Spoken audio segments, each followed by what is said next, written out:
Olá, voltamos aqui rapidamente para continuar o nosso webinar, né? Agora, depois de falar em pessoas, agora nós vamos falar um pouco de economia. Eu tenho aqui comigo o professor Claudemir José de Souza, que é diretor do campus da Unipar, lá de Francisco Beltrão, um estudioso de mercado financeiro, né, do mercado, da economia, e vai nos abrilhantar, vai nos contemplar aí com conteúdos aí sobre a área econômica. Vai funcionar da mesma forma, o professor falará em 45 minutos e nós abriremos 15 minutos para perguntas. Seja bem-vindo, Claudemir, e eu abro a sua fala perguntando: a economia melhora ou não melhora? Quanto tempo demora? Como é que vai caminhar o Brasil aí nessa pandemia do Covid? Boa noite, os nossos convidados são seus, uma ótima fala. Boa noite, Isabel. Boa noite, colegas que estão aí nos acompanhando. A fala foi muito precisa da colega que me antecedeu, quando ela falou que é preciso ter coragem.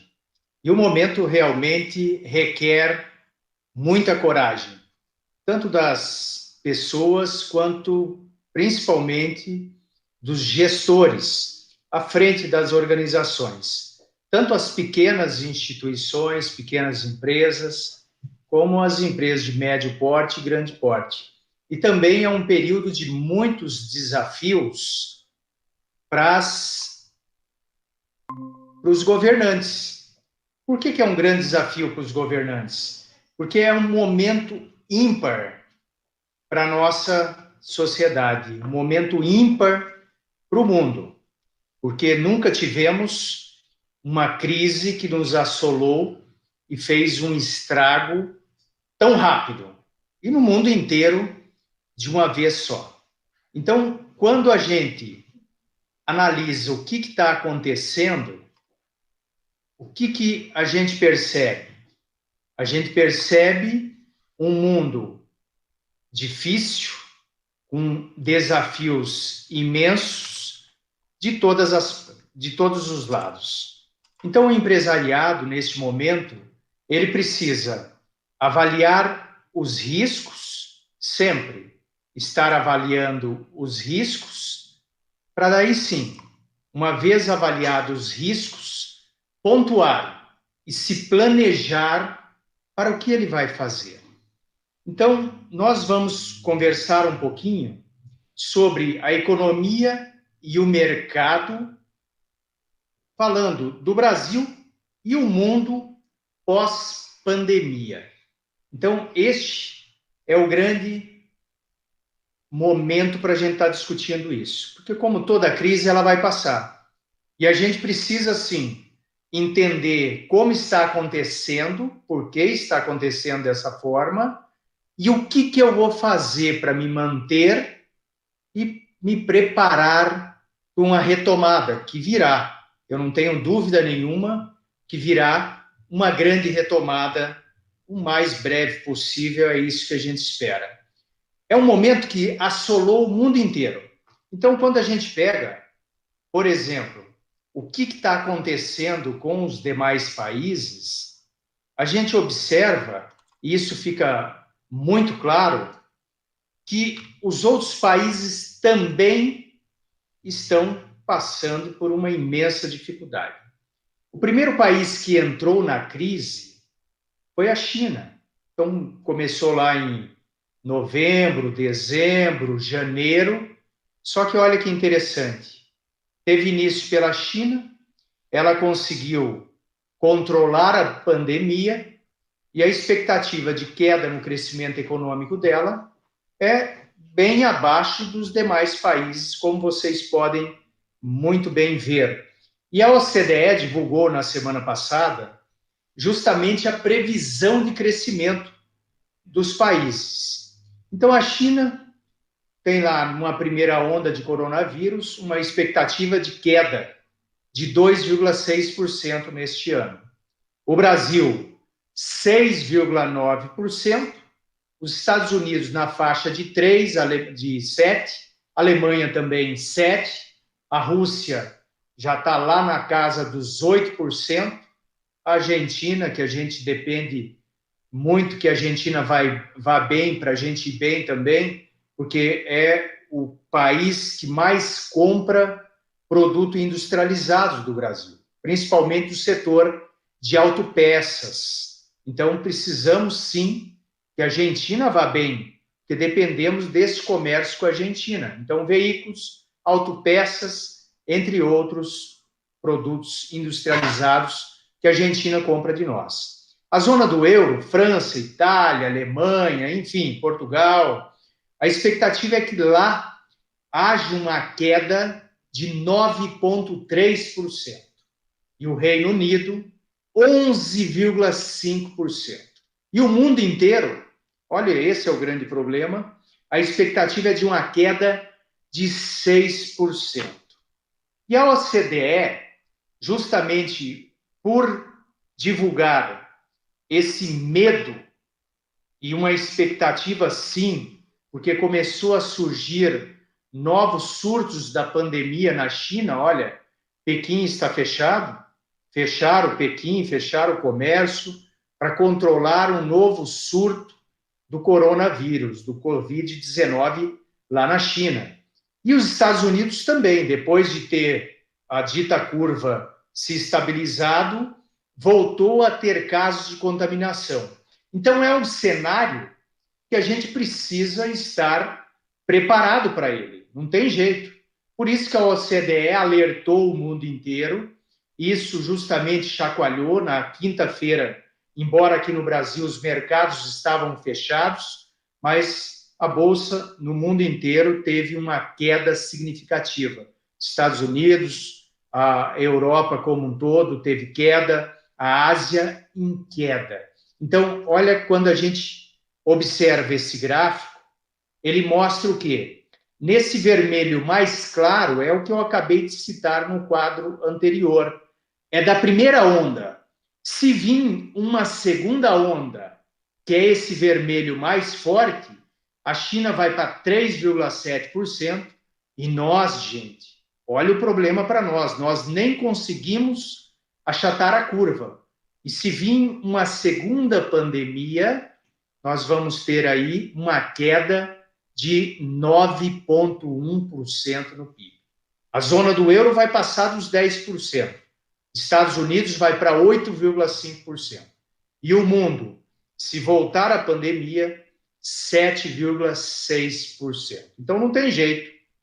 Enquanto não tiver um tratamento eficaz, um remédio eficaz ou uma vacina, nós vamos viver na expectativa de ter um contágio novamente. Essa é a realidade que se desenhou na semana passada, porque até quarta-feira da semana passada, o mundo estava muito animado, bolsa subindo, o comércio de uma forma geral reabrindo, lá fora, e aqui no Brasil não era diferente. Então, quando a gente olha o que estava acontecendo, veio esse balde de água fria para acalmar os mercados e justamente mostrar, olha, cuidado, porque enquanto não tiver a vacina, enquanto não tiver um remédio eficaz, teremos sim problemas. E qual que é o problema? Ter que novamente fechar tudo, fechar fronteiras, fechar o comércio. Então, essa é a expectativa, o que fez quinta, sexta-feira, tivemos reflexo aqui no Brasil, o medo fez com que a Bolsa de Valores apresentasse uma queda, não tão grande como a queda ocorrida lá fora, como eu expliquei antes, em função do feriado de quinta-feira que tivemos aqui. Acabamos sendo preservados pelo feriado. Final de semana, o mundo refletiu um pouco, analisou novamente e retomamos essa semana com medo dessa segunda onda. E aí a gente olha o que os governos estão fazendo lá fora. Essa charge é uma charge muito interessante. Vocês podem observar o presidente do Banco Central americano, Jerome Powell, e o presidente da China. Eles estão armados com uma bazuca. Na bazuca, eles estão o quê? Dando tiros no coronavírus e um tiro no urso do mercado. O que simboliza esse urso? Veja bem, lá atrás, nos Estados Unidos, para ter algum divertimento, eles colocavam numa arena para fazerem apostas ursos lutando com touros, para ver quem saía vencedor. Desde então, o urso e o touro passou a representar o mercado financeiro. Então, quando o mercado está altista, é o touro, porque o touro ataca cabeceando, chifrando de baixo para cima. E o urso ataca dando patada de cima para baixo. É o mercado baixista. Então, é isso que a charge está representando. E eles estão dando tiro de liquidez. Isso o mundo inteiro está fazendo.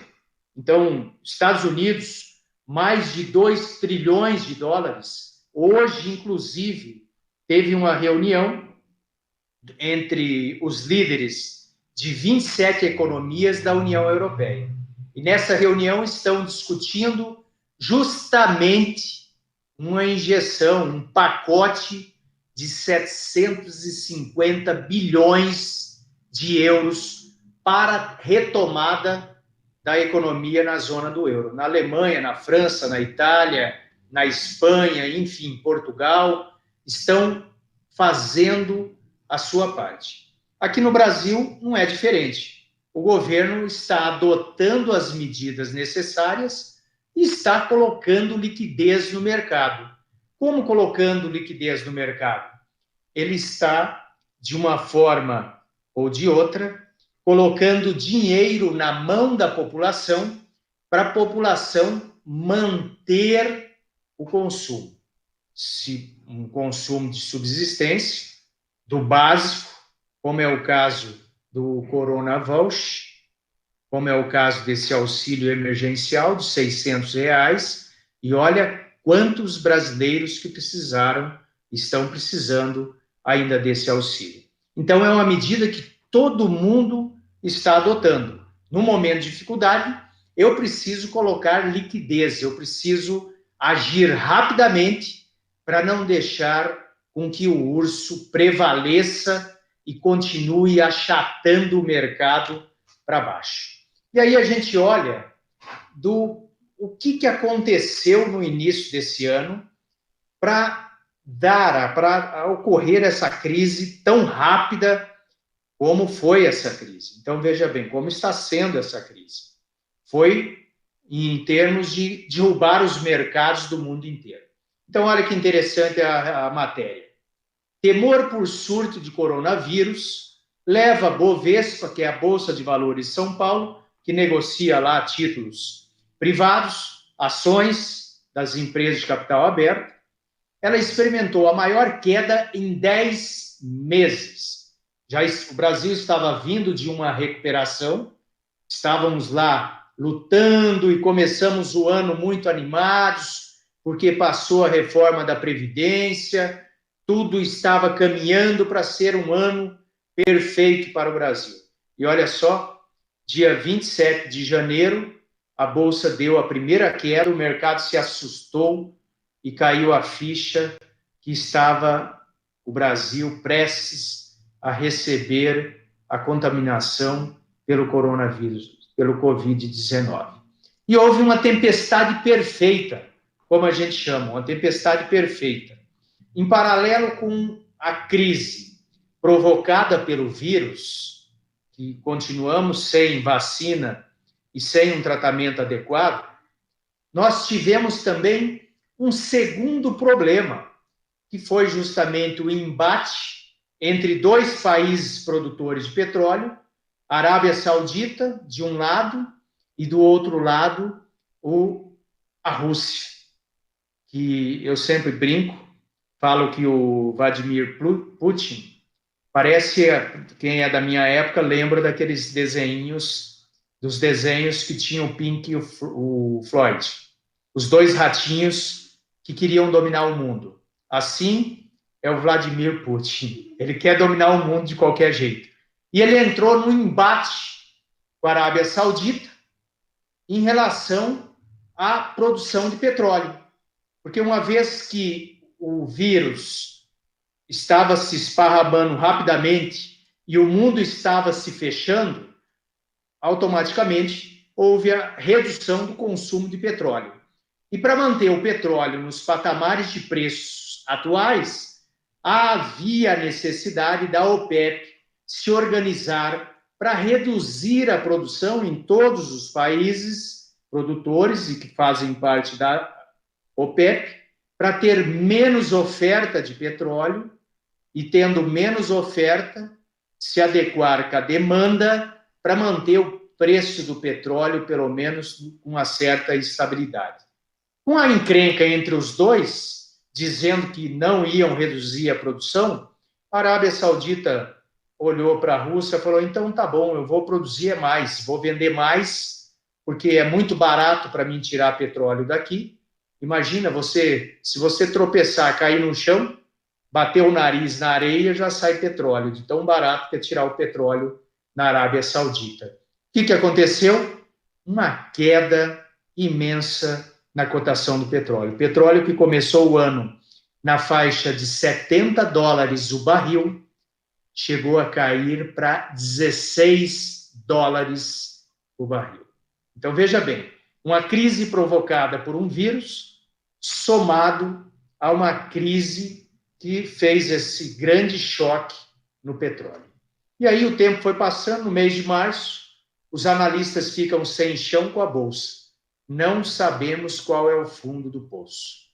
Aí caiu a ficha, caiu a realidade, a bolsa despencou, tanto que, para vocês terem uma ideia, no mês de março, tivemos 3, 6, no único dia, 2 circuit break, justamente no meio do mês de março. 6 circuit break. O que é isso? Quando a bolsa está caindo muito, é acionado esse dispositivo para fazer os analistas pararem as negociações, refletirem, para voltarem a negociar. Então, veja bem, no mês de março, 6 vezes, sendo 2 vezes num único dia. Esse é o cenário. Agora, o lado bom que traz esperança, por isso, retomo a fala da colega Sônia, da Gazin, precisamos ter coragem. Porque, veja bem, quando a gente pega e analisa, como esse estudo que eu estou disponibilizando aí, a imagem para vocês, foi feita uma análise das epidemias em relação ao desempenho do mercado financeiro. O que aconteceu?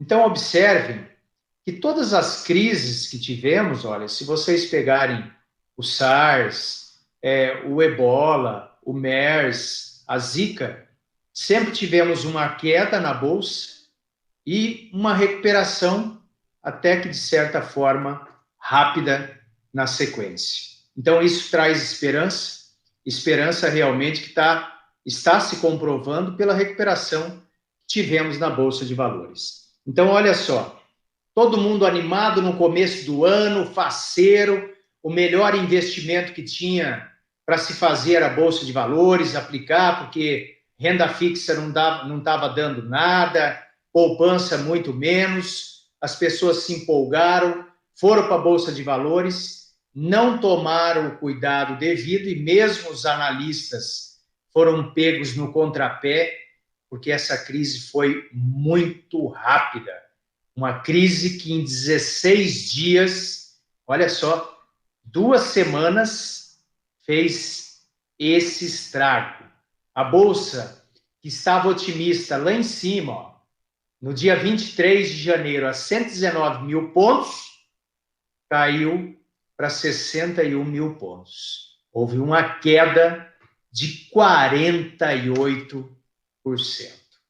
Então, neste cenário, independente da tua atividade profissional, independente de você ser empregador, empregado, de você ser aluno, enfim, você precisa estar preparado e monitorando o que está acontecendo. A palavra do momento, vou adicionar, além da coragem, vamos colocar planejamento.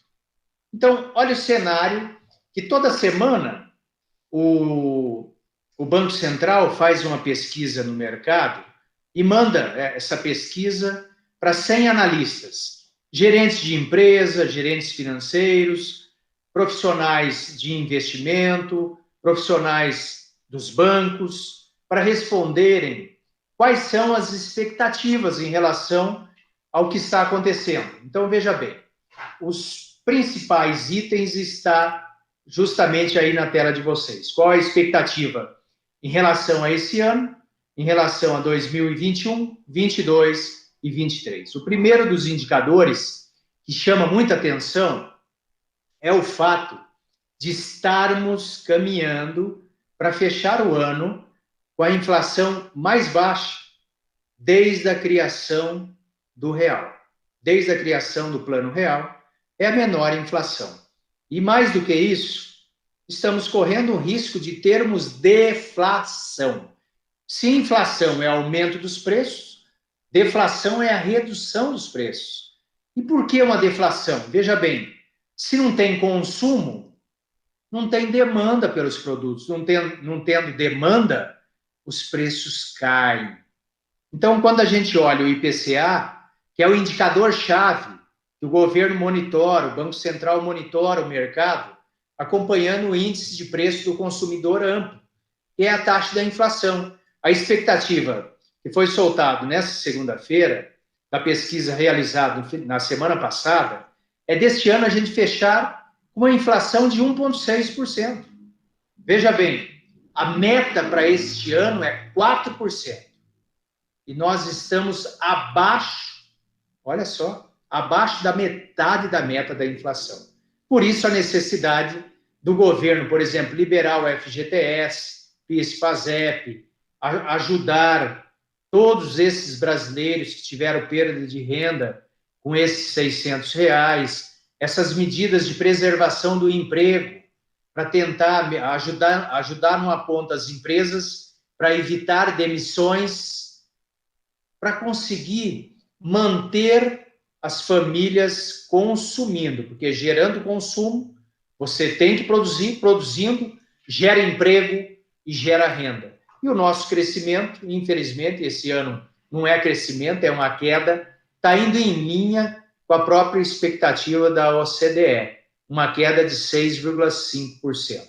E o câmbio, que nos afeta em muito, a expectativa aí é fechar o ano, o dólar valendo R$ 5,20.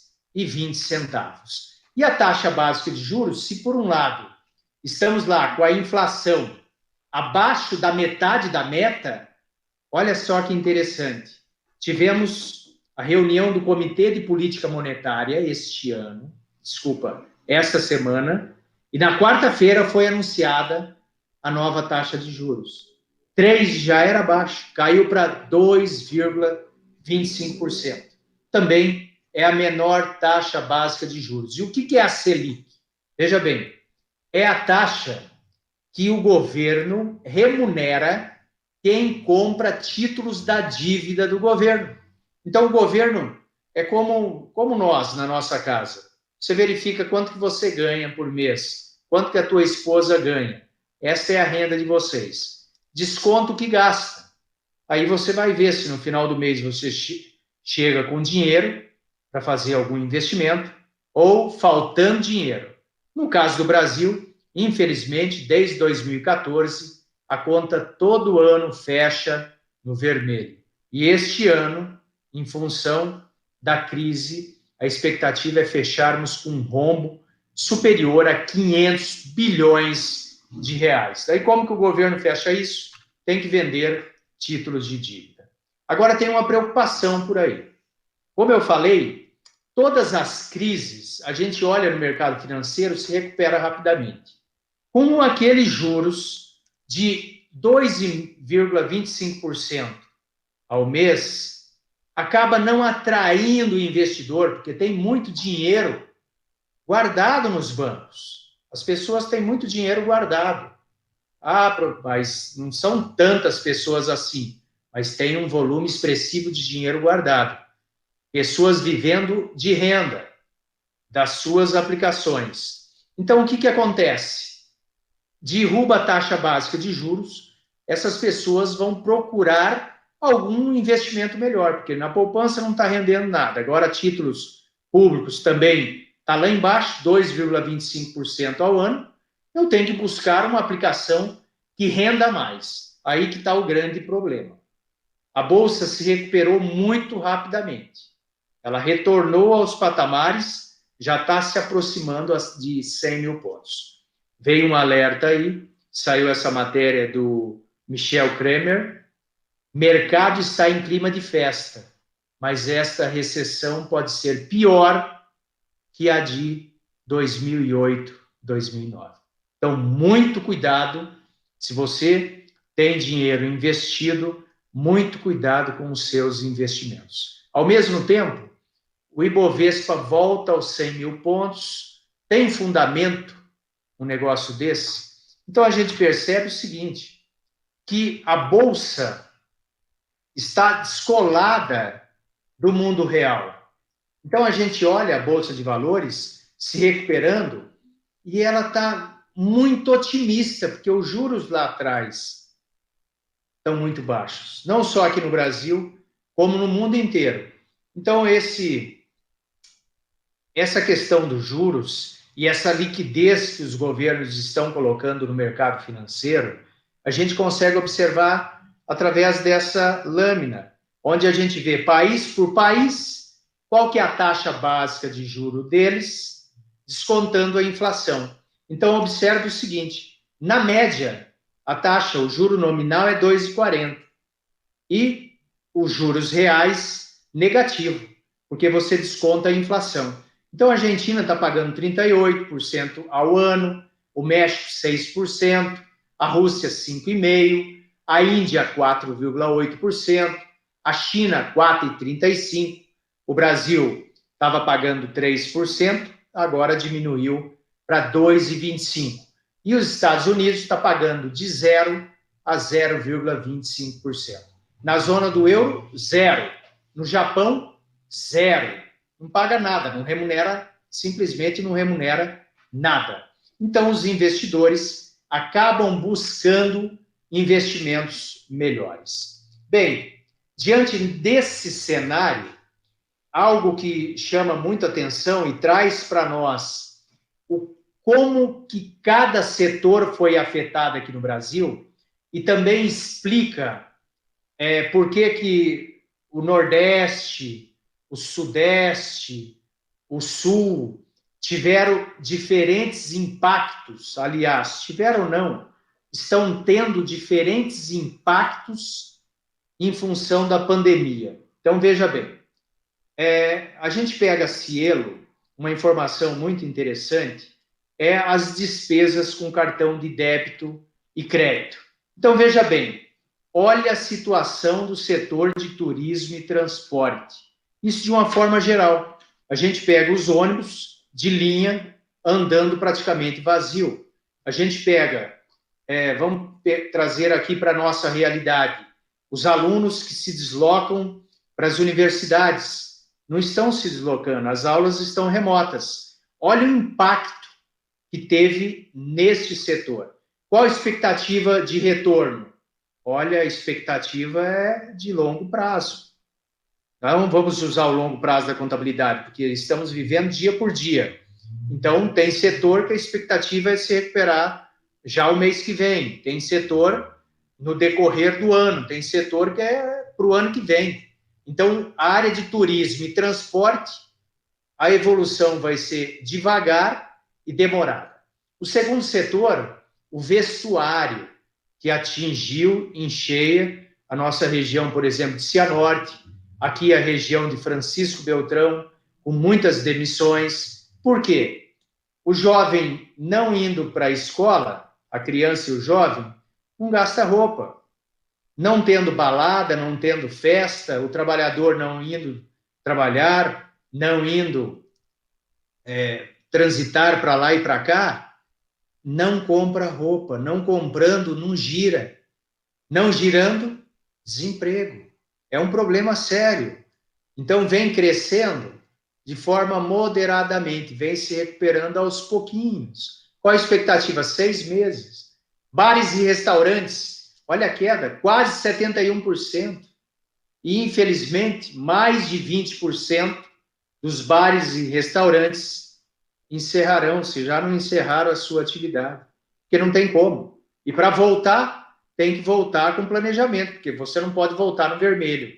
Ah, mas os deliveries não está sendo suficiente para a maioria se manter funcionando. O setor de serviço foi muito afetado. Posto de gasolina, olha o quanto caiu. Não adianta a gasolina ter ficado mais barato, o diesel mais barato, se as pessoas não estão consumindo. Depois você pega serviços automotivos, autopeça, caiu também 17%. Móveis, eletrodomésticos, lojas de departamento, uma queda de 16%. Farmácia teve um impacto menor, materiais de construção, pelo contrário, o fato das pessoas ficarem em casa, passar a dar mais valor para o ambiente do seu entorno, resolveram pintar, fazer pequenas reformas, então ativou e estimulou o setor de materiais de construção. Supermercados, hipermercados, no primeiro momento deu aquele boom de consumo, depois voltou à normalidade, que as pessoas, no primeiro impacto, ficaram com medo, achando que ia faltar e tinha que se estocar. Então, o varejo total, quando a gente olha em termos do uso do cartão de crédito, especificamente pela Cielo, teve uma queda de quase 32%.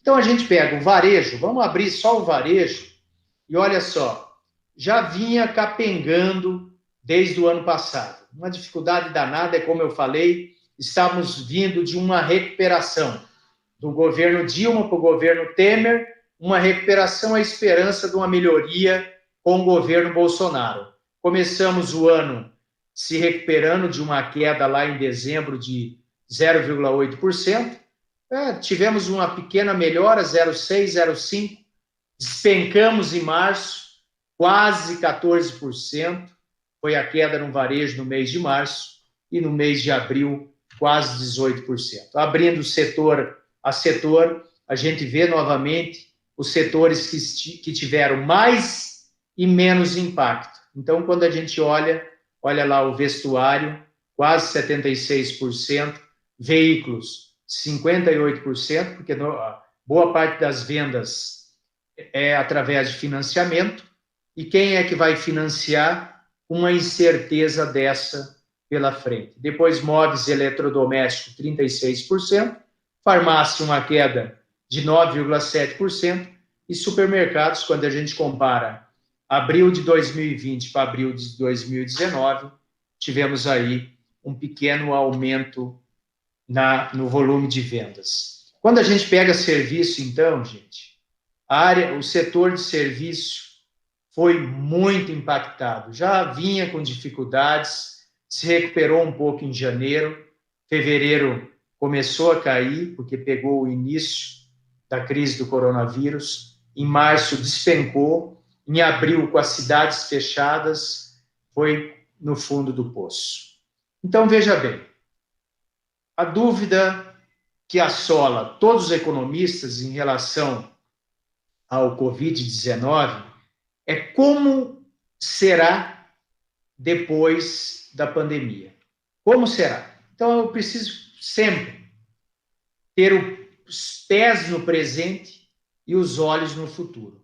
Acompanhar, ver o que está acontecendo e ir monitorando, porque a gente vai fazendo planejamento semana a semana. Não dá para fazer um planejamento mais longo. Então, eu me organizo para vencer mais essa semana, usando as ferramentas que a gente tem. Então, veja bem, essa já é a maior recessão desde 1929. É chamada pelo FMI de o grande confinamento. Olha só, o grande confinamento. E a pergunta que fica, está difícil de responder, qual forma está essa crise? Qual forma essa crise terá, na verdade? Os economistas adoram usar letras. E vem a dúvida, e aí? Como vem essa crise? Teremos uma rápida recuperação em V? Quer dizer, caímos e vamos sair rapidinho, e o ano que vem estaremos normal? Vem uma recuperação de forma lenta, em U, quer dizer, caímos, vamos nadar, até a gente começar a crescer, ou vamos ter que nos conformar com esse novo patamar. Caímos por incompetência governamental, que não vai adotar as medidas necessárias. Vamos continuar na lona, no fundo do poço, andando de lado? Ou será que essa crise vai ser em W, que foi o que deixou o mundo inteiro com medo na semana passada? E é bem pouco provável que teremos uma aceleração em J. Então, a curva em V, em U, em L, em W, dessas, a que mais nos preocupa é justamente uma crise em W. Por que é preocupante se essa crise vir na forma de um W? A preocupação está justamente em você ter, e essa apresentação vai mostrar justamente isso, um colapso da atividade econômica mundial, seguido de uma lenta recuperação. Então, observe o seguinte, nesta linha verde, o mundo vinha crescendo. E depois, onde ela está pontilhada, é que se continuasse da forma que estava, o mundo continuaria crescendo.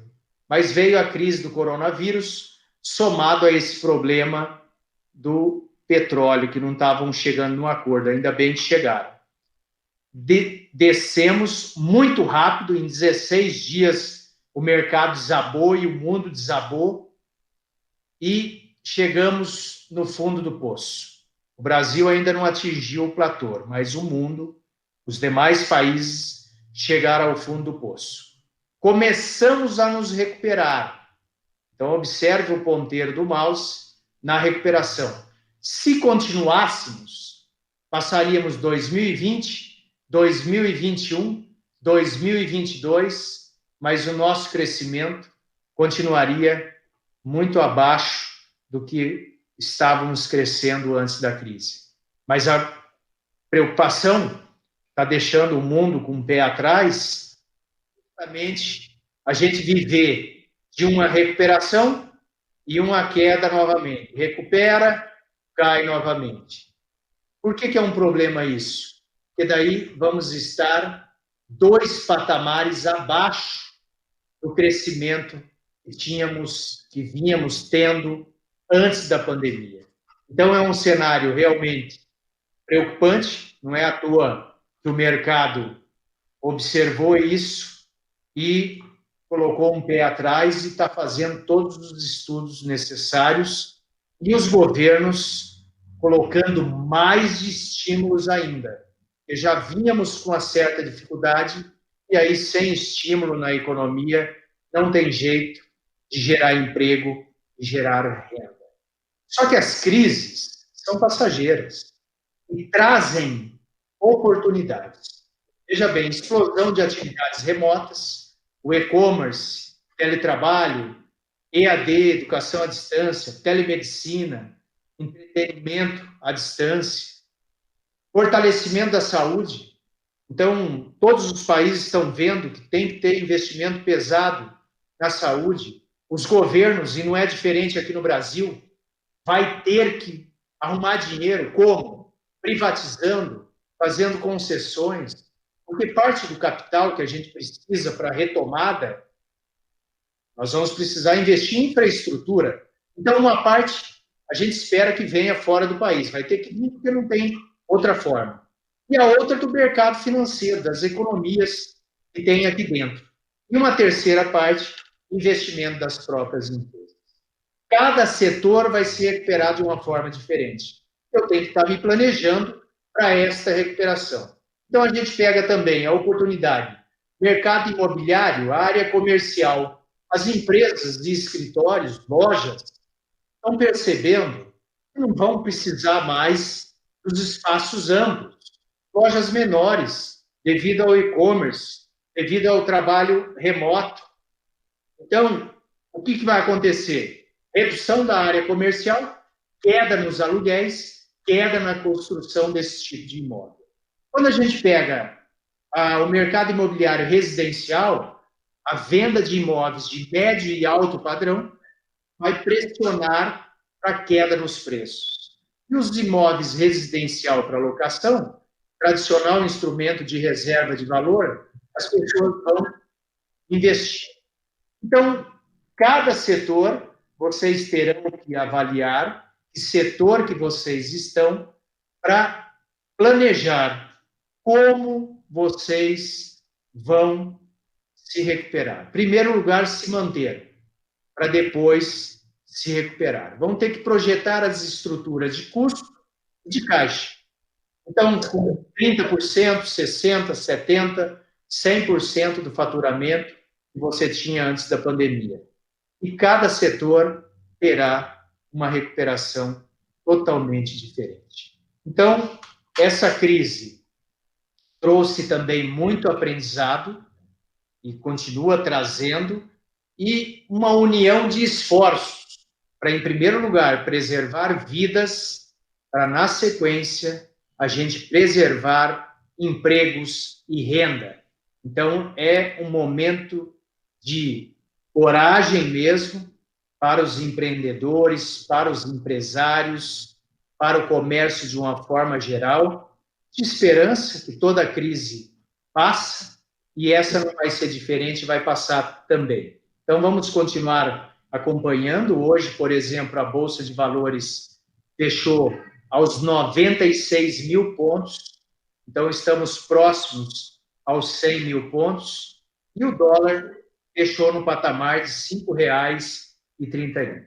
Então, eu fecho essa conversa nossa com a frase do Peter Drucker, considerado o pai da administração, que a melhor maneira de antever o futuro é criá-lo. Então, vamos planejar, vamos usar as ferramentas, continuar monitorando o cenário, torcendo, é claro, se cuidando, mas torcendo para que surja o mais rápido possível um medicamento, um tratamento, uma vacina, para que a gente não fique nessa. Melhora, piora. Melhora, piora. Fecha, abre, a gente fica feliz, daqui a pouco fecha tudo de novo. Como hoje estamos na expectativa de sair um novo decreto estadual aqui no estado do Paraná, que vai fechar muitas atividades.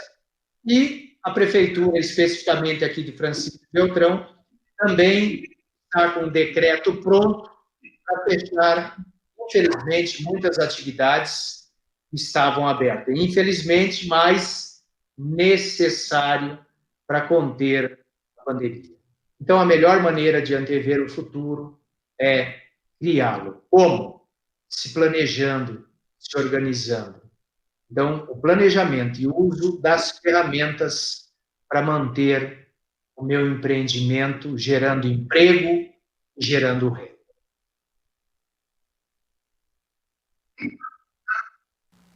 Claudemir, pela sua brilhante explanação, né? Mostrou os números aí da nossa economia.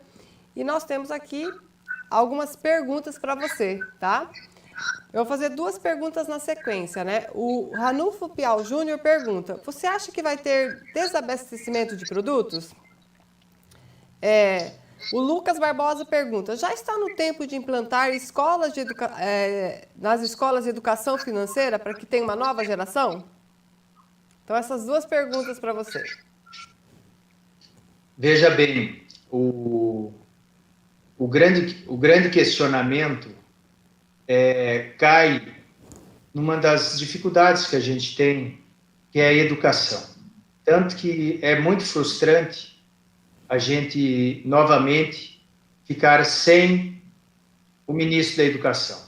Então, hoje caiu o ministro da Educação, e, olha, não fez o que deveria fazer, só arrumou encrenca e não pensou no futuro, porque a educação é a base do futuro de uma nação. Não tem outra forma a não ser o investir na educação. A gente pega o exemplo da Coreia do Sul, que investiu maciçamente em educação, são muito rápidos e olha a produtividade por trabalhador da Coreia do Sul quando a gente compara com o trabalhador aqui do Brasil.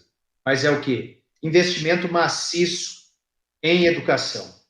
E este fato de você encontrar alternativas, como as instituições de ensino, que foram muito rápidas, principalmente as particulares, de colocar as aulas remotas, fez com que os alunos também enxergassem a educação, pelo menos é o que eu vejo, de uma forma diferente, vendo que ele pode aprender mais também estudando por conta própria, correndo atrás, buscando material e se dedicando. Então, é tudo que, infelizmente, o Brasil não está fazendo como deveria fazer, que é investir maciçamente em educação. E, ao mesmo tempo, a gente pega o consumidor, de uma forma geral, ele acabou tendo contato com a compra online. E ele gostou dessa compra online, está gostando disso. Então, também ele vai diminuir o fluxo e vai mudar uma parte da forma de consumir, comparado antes dessa crise para depois dessa crise. Mas ainda bem que para discutir bem essa área, como que vai ficar, temos o colega Gelson, que na sequência vai estar explanando justamente isso. Mas é uma área extremamente importante, porque a gente precisa entender e compreender que o concorrente, o player que vai afetar a minha atividade empresarial, muitas vezes não são do mesmo ramo. É um player totalmente diferente. A Netflix, por exemplo, não tem que ficar preocupada com outros players que disputam com ela aquele mercado. Tem que ficar preocupado com, por exemplo, com os games. A pessoa que gosta de jogar não vai estar assistindo os canais da Netflix. Então, é isso que a gente vai precisar avaliar, o que vai mudar em termos de consumo depois da pandemia. Claudemir, nós temos uma outra pergunta do Sérgio Roberto Cantuários, ele elogia a sua palestra e ele pergunta, com base nesse cenário, quais poderiam ser as decisões políticas e econômicas para conseguir minimizar os impactos para o nosso país? Veja bem, Sérgio, obrigado pela pergunta, um grande abraço para todos vocês aí. É interessante observar que o Brasil foi muito rápido, foi muito preciso na tomada de decisão desse auxílio emergencial. Inclusive, foi elogiado lá fora.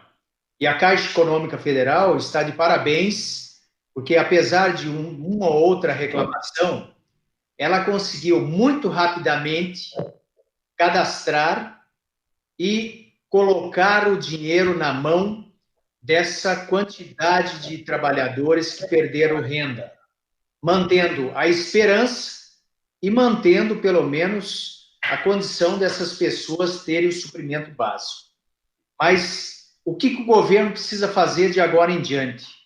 O grande problema que a gente enfrenta aqui no Brasil é, infelizmente, uma crise política que não tem fim. Todo dia um novo capítulo de uma novela sem fim. E essa crise política está atrapalhando o andamento das medidas necessárias. Então, Paulo Guedes, ministro da Economia, essa semana declarou que vai retomar as reformas. E o momento é propício para isso. Por quê? porque vamos fechar o ano com um rombo imenso, mais de 500 bilhões de furo. Quer dizer, gastamos mais do que a gente arrecada, os impostos caindo, estados e municípios com a arrecadação lá embaixo, porque o confinamento está fazendo com que as pessoas não saiam, não consomem, não consumindo, não gera impostos. Então, o momento é propício para fazer a reforma administrativa, que é uma reforma mais do que necessária, e a reforma tributária. Então, deste momento em diante, o governo precisa, de fato, governar, sair desses embates, dessa encrenca que ele, dia por dia, ele fica arrumando, infelizmente, para fazer o dever de casa, como os outros países estão fazendo, porque ninguém vai resolver o problema do Brasil. Tanto que nunca saiu tanto dinheiro do Brasil como nessa crise, porque o investidor estrangeiro está pegando dinheiro e levando para o seu país. Ele está se garantindo. Os bancos não estão emprestando. Então, o que o governo pode fazer? Como ele já fez, chamou a Caixa Econômica Federal e falou, olha, essa medida não deu certo, eu preciso que o dinheiro chegue para o micro, para o pequeno empresário, porque no mínimo ele está gerando o emprego dele, e fora os outros empregos que ele está gerando. Então é isso que a gente precisa, Célio, é isso que a gente precisa, professora Isabel, que o governo faça o dever de casa. Ele vai ter que privatizar, ele vai ter que fazer as concessões, porque não tem como o governo não continuar colocando dinheiro para fazer a economia funcionar. É uma realidade para o Brasil e uma realidade para os demais países no mundo. Claudemir, tem muitas perguntas para você aqui no chat, mas nós não temos tempo. Mas nós vamos fazer o mesmo acordo que a gente fez com a Sônia para você voltar aí e a gente fazer um evento só sobre isso. Tem muitas perguntas a respeito do qual seria o melhor setor para investir atualmente, né? Mas vale lembrar que não pode indicar, né, professora? A CVM proíbe esse tipo de indicação.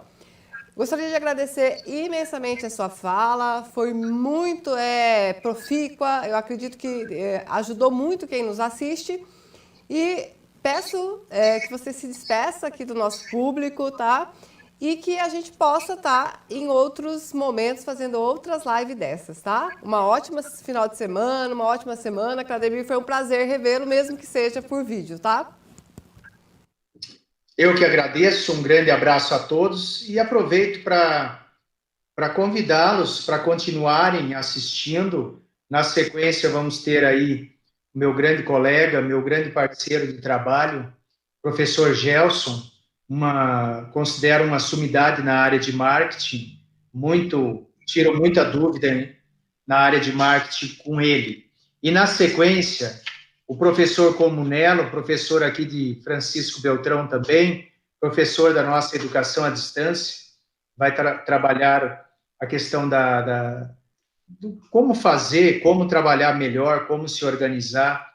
A nossa colega Daniele, então o professor José Luiz. Então, um time bacana, e vocês que ficaram em dúvida, mandem um e-mail, mandem lá para a Isabel manda para mim, e eu terei o maior prazer em responder vocês. Então, muito obrigado novamente, professora Isabel, professora Célia, por terem pensado neste momento especial, e que tenhamos mais, assim a gente não fica tão sozinho, porque não está fácil para a gente ficar sozinho, sem os alunos, sem os professores, porque a gente fica andando de uma unidade para outra, trabalhando, dando palestra, dando aula em pós. Então, a saudade é imensa de toda a comunidade acadêmica. Então, assim, a gente, pelo menos, mata um pouquinho da saudade e, ao mesmo tempo, a gente contribui para que o empreendedor, o empresário continue firme, o estudante continue firme e que tenha muita coragem, como a nossa psicóloga que me antecedeu colocou muito bem, né, professora Sônia? Chamar de professora, porque uma vez professora, sempre professora. Inclusive, ela tem o privilégio de trabalhar com muitos amigos que a gente tem lá em Douradina, na Gazin. Então, um grande abraço a todos.